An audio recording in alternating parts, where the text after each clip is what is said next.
Hello and welcome friends. तो आज के इस नई वीडियो में मैं आपसे बात करने वाला हूं किडनी में सूजन होने पर कौन कौन सी दवा का इस्तेमाल किया जाता है। कोई भी व्यक्ति जो है वो आसानी से समझ सकता है इस वीडियो के अंदर, और इन सभी दवाइयों का पता जो है वो हर व्यक्ति को होना चाहिए। स्पेशली अगर आप एक मेडिकल स्टूडेंट हैं या फिर से मेडिकल प्रैक्टिशनर हैं तो दोस्तों इन सभी दवा की जानकारी जो है वो आपको अवश्य होनी चाहिए। तो वीडियो को अंत तक देखते रहिएगा। उससे पहले मैं आपको एक महत्वपूर्ण जानकारी देना चाहूँगा कि आपको जितने भी सारी दवा की जानकारी या दवा के बारे में इस वीडियो में बताया जाएगा, उन सभी दवा का उपयोग खुद से बिल्कुल भी नहीं करना है। डॉक्टर के प्रिस्क्रिप्शन या डॉक्टर के सलाह से ही आपको जो है वो इन सभी दवा में से कोई सा भी दवा का उपयोग करना है। अदरवाइज आप खुद से उपयोग करते हैं और कोई भी प्रॉब्लम होता है तो उसके जिम्मेदार जो है वो आप खुद होंगे। उसके साथ साथ आप चैनल पे पहली बार विजिट किए हो तो वीडियो को एक लाइक कर दीजिएगा, क्योंकि आपके एक लाइक से हमें काफ़ी सारा मोटिवेशन मिलता है। साथ ही साथ चैनल को सब्सक्राइब जरूर कर लेना। तो चलिए अब हम जानते हैं कि किडनी में सूजन होने के क्या कारण होते हैं, किन कारणों की वजह से हमारे को जो है वो किडनी में सूजन हो जाता है। तो किडनी स्टोन, किडनी में पत्थर होने से जो है वो सूजन हो सकता है। ब्लड क्लॉट, खून का थक्का बनना, यूरिन इन्फेक्शन, यूरिन में संक्रमण होना, enlarge prostate, tumour in ureter, narrow of ureter. ठीक है, तो इन सभी के वजह से जो है वो हमारे किडनी में सूजन हो सकता है। जैसा कि आप यहाँ पे देख सकते हो, मैं थोड़ा सा आपको जूम करके दिखा देता हूँ। तो नॉर्मल किडनी जो हमारा होता है ना, वो कुछ इस प्रकार का होता है जिसमें कोई भी इन्फ्लामेशन या स्वेलिंग नहीं हो रखा है। ठीक है, लेकिन यहाँ पे जो सूजन वाला किडनी होता है वो कुछ इस प्रकार से होता है, इन्फ्लाम्ड किडनी या स्वेलिंग किडनी। ठीक है, सूजन वाली किडनी जो होती है वो कुछ इस प्रकार से होता है, आप यहाँ पे देख सकते हो। अब हम चलिए जानते हैं कि सिम्टम्स जो है वो हमें क्या क्या देखने के लिए मिल सकती है। अगर किसी व्यक्ति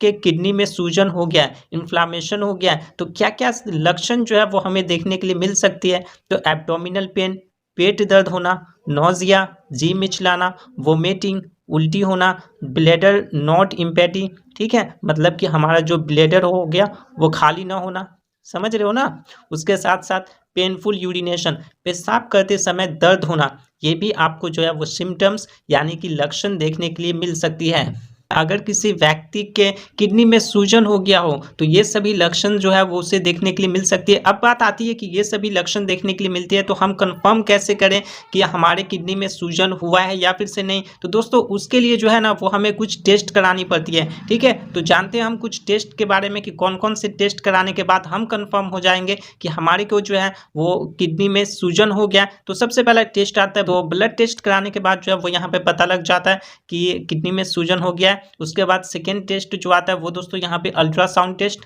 ठीक है, जैसा कि आप यहाँ पे देख सकते हो, अल्ट्रासाउंड टेस्ट कराओगे तो उससे भी पता लग जाएगा कि हमारे को किडनी में सूजन हुआ है या फिर से नहीं। उसके बाद नेक्स्ट टेस्ट जो आता है, जो ये कि यहाँ पे हमारा थर्ड टेस्ट है, किडनी बायोप्सी टेस्ट। ये कुछ डिवाइस होता है, ठीक है, इलेक्ट्रिक डिवाइस, जो कि किडनी वाले स्थान पे हम लगाते हैं। ठीक है, इंजेक्ट करते हैं, उसके बाद उसी के थ्रू जो है वो हमारा बायोप्सी टेस्ट किया जाता है, जिससे पता चलता है कि हमारे किडनी में जो है वो सूजन हुआ है या फिर से नहीं।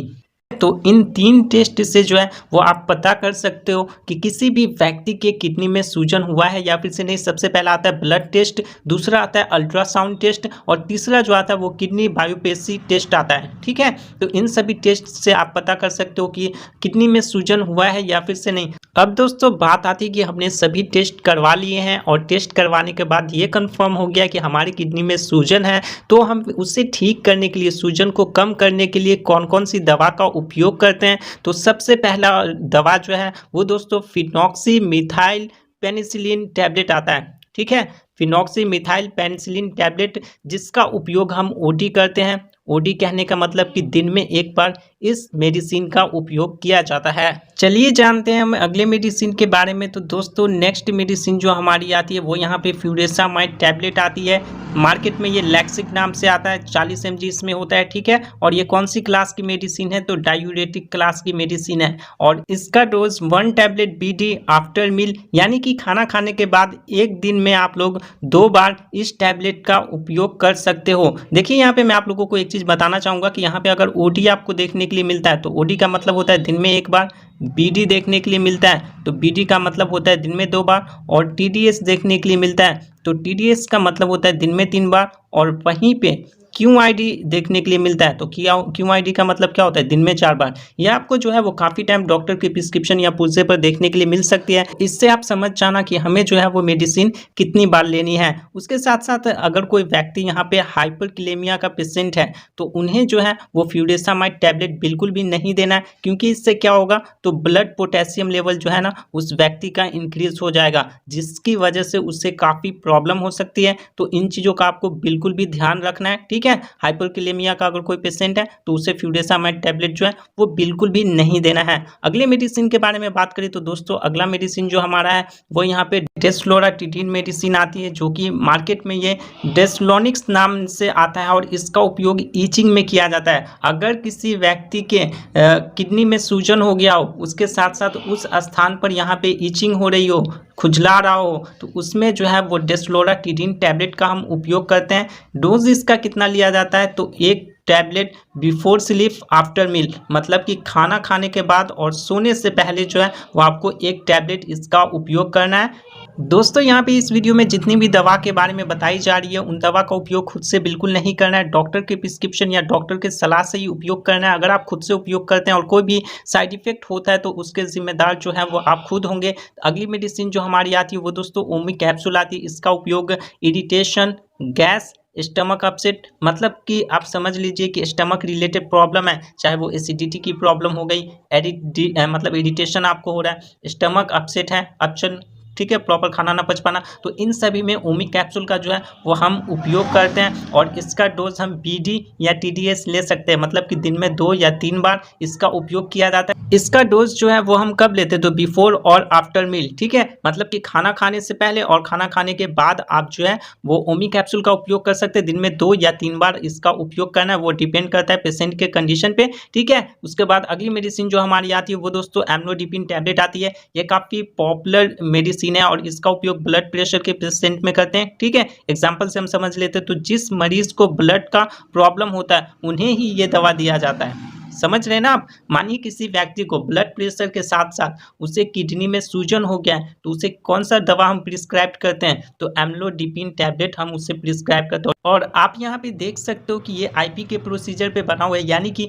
इंडियन फार्माकोपिया के बुक के प्रोसीजर पे बना हुआ है। दोस्तों आप लोगों को मेडिसिन के पैकेजिंग पे कुछ इस प्रकार का सैंपल अगर देखने के लिए मिलता है तो इसका क्या मतलब होता है। IP है तो इंडियन फार्माकोपिया, BP है तो ब्रिटिश फार्माकोपिया। उसके साथ साथ आपने यहाँ पे मेडिसिन के पैकेजिंग पर USP भी देखा होगा, तो इसका मतलब होता है यूनाइटेड स्टेट फार्माकोपिया, ठीक है। तो इन बातों को आपको क्या रखना है, ध्यान में रखना है। वैसे यहाँ पे फ्यूचर में कोई भी पूछेगा कि हाँ IP का मतलब क्या होता है, BP का मतलब क्या होता है, USP का मतलब क्या होता है, तो आप उसे सिंपली बता पाओगे कि इन सभी का ये मतलब होता है। दोस्तों अब बात आती है कि यहाँ पे फार्माकोपिया क्या होता है, ठीक है। हमने तो बता दिया कि हाँ IP का मतलब हो गया इंडियन फार्माकोपिया, BP का मतलब हो गया ब्रिटिश फार्माकोपिया, लेकिन यहाँ पे फार्माकोपिया का मतलब क्या होता है तो फार्माकोपिया जो है ना वो एक बुक होती है जिसमें मेडिसिन की सभी जानकारी लिखी हुई होती है। मेडिसिन के मैन्युफैक्चरिंग करने की प्रोसीजर भी जो है वो उस बुक में लिखी हुई होती है। अगर किसी भी प्रकार का एरर देखने के लिए मिलता है मैन्युफैक्चरिंग के दौरान तो वो भी उस फार्माकोपिया के बुक में लिखा हुआ होता है। तो आप लोग देखते ही समझ जाना कि IP है